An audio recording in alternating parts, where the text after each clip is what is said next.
Test cricket చరిత్రలో మరో చెత్త రికార్డు నమోదైంది. స్వదేశంలో టెస్ట్ సిరీస్ ఆడుతున్న వెస్టిండీస్ జట్టు కేవలం 27 పరుగులకే ఆల్అవుట్ అయి ఒక చెత్త రికార్డుని మూటగట్టుకుంది. సబీనా క్రికెట్ స్టేడియంలో జరిగిన ఈ టెస్ట్ మ్యాచ్ లో విండీస్ బ్యాటర్లు అలా వచ్చి ఇలా పెవిలియన్ కు వెళ్లిపోయారు. దీంతో కేవలం 27 పరుగులకే ఆల్అవుట్ అయ్యారు. ఇక మ్యాచ్ విషయానికి వస్తే సబీనా క్రికెట్ స్టేడియంలో ఆస్ట్రేలియాతో వెస్టిండీస్ 3వ టెస్ట్ ఆడుతుంది. అయితే ఆస్ట్రేలియా తొలి ఇన్నింగ్స్ లో 225 పరుగులకు ఆల్అవుట్ అయింది.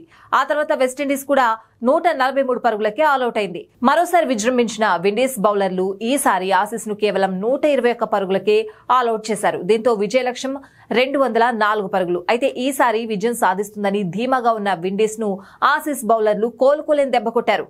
204 పరుగుల లక్ష్యంతో బరిలోకి దిగిన విండీస్ బ్యాటర్లను బెంబేలెత్తించారు. వచ్చిన వాళ్లు వచ్చినట్లుగా డగౌట్ కు వెళ్లిపోయారు. కేవలం 27 పరుగులకే ఆల్అవుట్ అయి ఒక చెత్త రికార్డు తమ ఖాతాలో వేసుకున్నారు. ఇందులో ఏకంగా 7 బ్యాటర్లు డకౌట్ అయ్యారు. మిగిలిన 4లో 3 సింగిల్ డిజిట్ కే పరిమితమయ్యారు. ఇక వెస్టిండీస్ ఇన్నింగ్స్ లో ఎక్స్ట్రా పరుగులే రెండో అత్యధిక స్కోర్. ఆసీస్ బౌలర్లు 6 ఎక్స్ట్రాలు ఇచ్చారు. అవి కూడా ఇవ్వకుంటే వెస్టిండీస్ కేవలం 21 పరుగులకే కుప్పకూలేది. ఇక తన కెరియర్ లో 100వ టెస్ట్ మ్యాచ్ ఆడుతున్న ఆస్ట్రేలియా బౌలర్ మిచెల్ స్టార్క్ 6 వికెట్లు పడగొట్టి విండీస్ పతనాన్ని శాసించాడు.